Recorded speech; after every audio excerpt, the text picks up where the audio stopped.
This series was funded by great viewers just like you over on Patreon. Check out the description or end of the video to hear how you can take part in making the show even more amazing.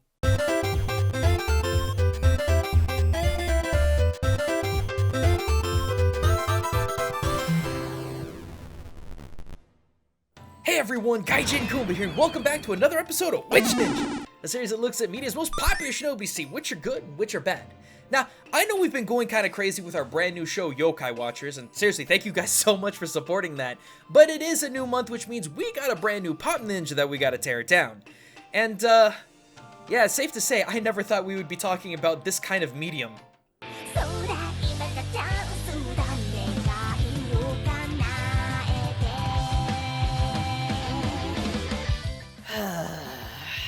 Are we really doing this? Hey, when we said media's most popular shinobi, we meant all media. Okay, fine, but Neko Nin? A visual novel of all things? Please, do tell what sort of educational value we're gonna get out of this.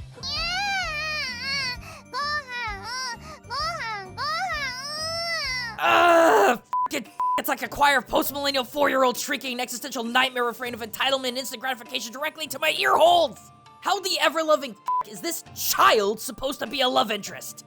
Alright, so let me give you guys a little backstory. Every Monday at 2 p.m. US Central Time, Takahata 101 and myself do a little live show called Yes Yes Love Adventure Go over on his Twitch channel, where we essentially riff some of the worst visual novels Steam has to offer, and yeah, some of them have been really, really bad. But for as much as Taka and I tore into Neko Nin, there were just a few instances where, I have to admit, there was some real-world ninja inspiration behind these two cat-girl ninjas. You couldn't even say that with a straight face, could you? Okay, look, I'm not trying to defend the writing of this game or the genre for that matter. I'm just saying that within this playthrough that Taka and I did, there were actually a few decent attempts at trying to make these ninja cat girls authentic. Uh-huh. You mean like this?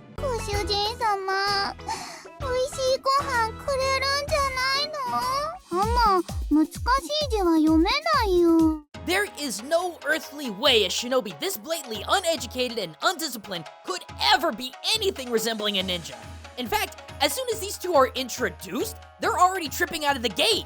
The plot, as I hesitate to call it, centers around pro-tycoon Haruki Hojo, your garden variety high school projection screen that's approached by Yura and Tama Fuuma, demi-human ninja cat girls who force their servitude on our hapless hero. Yeah, apparently all ninja clans in this world are suborders of anthropomorphic animals. Fuuma are cats, Koga are foxes, Iga are werewolves? Don't bother asking, this game never bothers explaining. Anyway, turns out our two overdressed feline kunoichi haven't eaten in 3 days and didn't bother packing essentials before leaving their village to find their new pro-tycoon master. Apparently, these two never learned that the word ninja literally means one in the occupation of survival. Come on, girls, did you not even bother to bring Hyodogan with you? Well, you know what that is? Okay, Hyodogan are essentially 10mm ration balls, each packed with 50 calories of nutrition. And each ball is stuffed with everything from glutinous rice, to yams, to seeds, to sugar and ginseng. All food that were readily available. And making them wasn't that hard either. Simply mix the ingredients with water and steam the resulting dough. The result was a highly transportable, slow-spoiling ration that kept the ever-moving ninja on the go. So, why these two Neko ninjas show up so woefully unprepared and hungry that they'd eat their own shoes is beyond me. Of course, even then, Hyodogan wouldn't even be enough for a 3-day journey, would it, Tama? Alright, fair point, but there's one big thing that you did overlook. Let's have a look at those names one more time. Haruki Hojo, Yura Fuuma, and Tama Fuuma. Anyone who knows anything about ninja would recognize these families right off the bat, because historically speaking, there is a vast connection between these two families. The Fuuma clan was not only a real-life clan of historical ninja, but they've been around since the 10th century. Based in Kanagawa Prefecture, the Fuuma were well known for their hit-and-run tactics, specialization of horseback operations, and were some of the first in naval espionage. That's right, the Fuuma clan were pirate ninjas. Heresy I know, but absolutely true. Apparently they were said to be employed by Taira no Masakado in the 10th century, a powerful warrior and landowner who, long story short, was so sick of the government and had such military prowess that he almost overthrew the centralized court of Kyoto.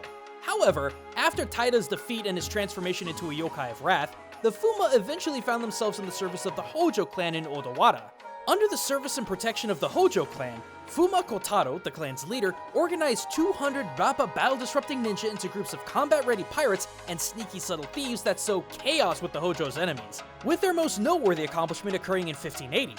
During the Sengoku Jidai, the Takeda clan under Takeda Katsuyori was leading an overwhelming force against the Hojo. So in response, Fuuma Kotaro led an underwater exhibition with his Rappa ninja behind Takeda lines, and with the help of his mastery of Eto no Jutsu, the Fuuma whipped up the Takeda forces into a terrified frenzy, panicking them so much that the Takeda soldiers turned on each other, thinking that their clansmen were ambushing Hojo warriors. And as the Takeda fell into friendly fire chaos, Kotaro and his boys merely slipped back into the sea. So come on man, that level of historical badassery should be worth something, shouldn't it? I guess, but that's actually more confusing than anything. If you're gonna take all the ninja clans in Japan and make them into animal hybrids, why would you choose the animal that stereotypically hates water to represent your pirate ninjas? Besides, that's not the only oversimplification this ninja game has in its repertoire.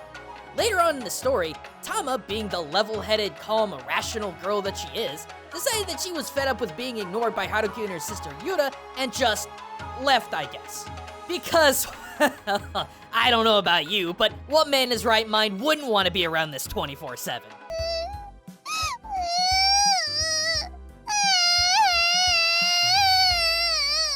This in turn has Yura running to Haruki, crying out that Tama's become a Nuke Nin, abandoning her position and her responsibility as a Neko ninja to Haruki. Excuse me for a moment, I need to borrow this. Okay, that's better. A couple problems with this. For one, Nuke Nin does not mean running off in a huff because Master didn't give you enough head pats and let you lick his face. Yes, that is actually a thing that happens in this game. See, Nuke Nin, or runaway/missing ninja, is the concept of a shinobi leaving his or her clan or group while taking extremely valuable information with them, which ties into the other problem. If Tama really was going Nuke Nin, Yura wouldn't just be looking for like some kind of lost dog, but instead would be going after her with her kunai out because there was only one punishment for a ninja that abandoned their clan: death. They had to. See, each individual ninja was trained from childhood with countless techniques, code messages, and tool crafting that were unique and secret with the individual clan. Not to mention the potential location of hidden agents in the field. If word of those esoteric practices got out to the public, poof, everything that gave your clan its edge is gone. This, however, is not the case with Tama, who merely left in a jealous, childish huff only to come back after a simple apology. Total clan betrayal, Yura. Well, like I said, I'm not exactly praising this game for its writing. However, there is something of an inspired consistency when it comes to this game's depiction of shinobi, ninjutsu techniques. Yeah, out of everything that this game has to offer, the one thing that I noticed in our playthrough of the game on stream was just how inspired the girl's techniques were compared to historical ninja. Alright, look, case in point. While Tama and Yura are staying out of sight to keep Haruki safe, they do so by one of the most traditionally ninja ways possible. You know it, I know it, say it with me now, Tanuki Gakure no Jutsu. Any longtime fan of our show already knows exactly what's going on here, but if you don't, the Tanuki Gakure no Jutsu, or Tanuki hiding technique, was a visual blind spot ninja would capitalize on, staying outside the human subconscious 45-degree angle of vision. This allowed ninja to stay hidden while also keeping track of their target with relative ease. Alright, I'll admit, that one gets a pass, but you cannot be serious about the other jutsus. Like every over-fantasized depiction of shinobi in media, Neko Nin treats ninja jutsus like some kind of arcane magic, where a few flicks of the fingers and a belligerent yelling of a flowery technique would set off a various chain reaction that would defy time and space.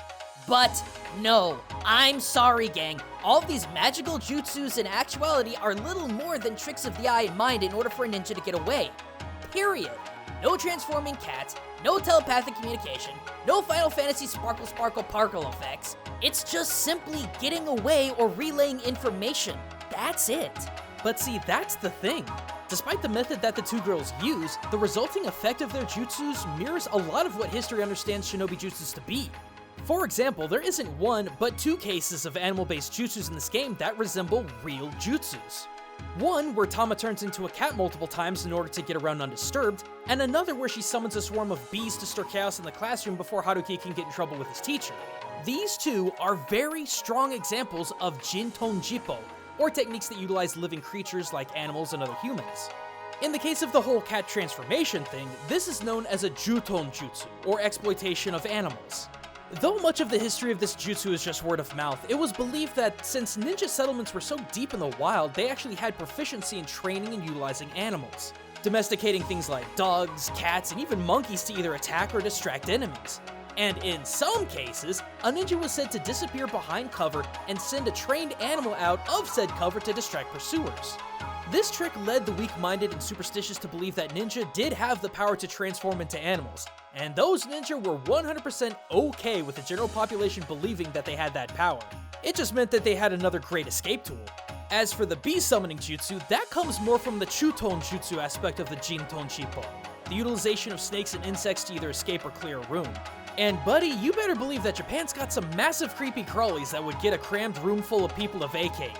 Just a single Hachi giant hornet is enough to send people reeling. So just imagine how panicked people would be seeing the entire hive. Because with the right kind of care, a ninja was more than capable of capturing that hive and just chucking it into someone's house to get him out. But aside from animal jutsus, the two girls also utilized two Hensou Jutsus, or techniques of disguise. First by disguising themselves as students using the appearance of uniforms from Haruki's school, and once more when Yuta transforms into the spitting image of Haruki himself in order to get approval for a new apartment. Though again, not done through magical means by any stretch, ninja had multiple methods of disguising in order to blend in with near limitless numbers of crowds in order to gather intel. Though ninjas could make finite changes to their face, like stuffing their cheeks with cotton to look fuller-faced, or drawing wrinkles and moles on their face to appear older, a ninja's go-to guide for blending in with crowds came in the form of the Shichihode, or 7 disguises. Those being of a Komuso monk, a Yamabushi monk, a Shukei monk, a Hokashi street performer, Shonen street peddlers, Sarugakshi circus performers for lack of a better way to put them, and Tsune no Nari, aka common folk.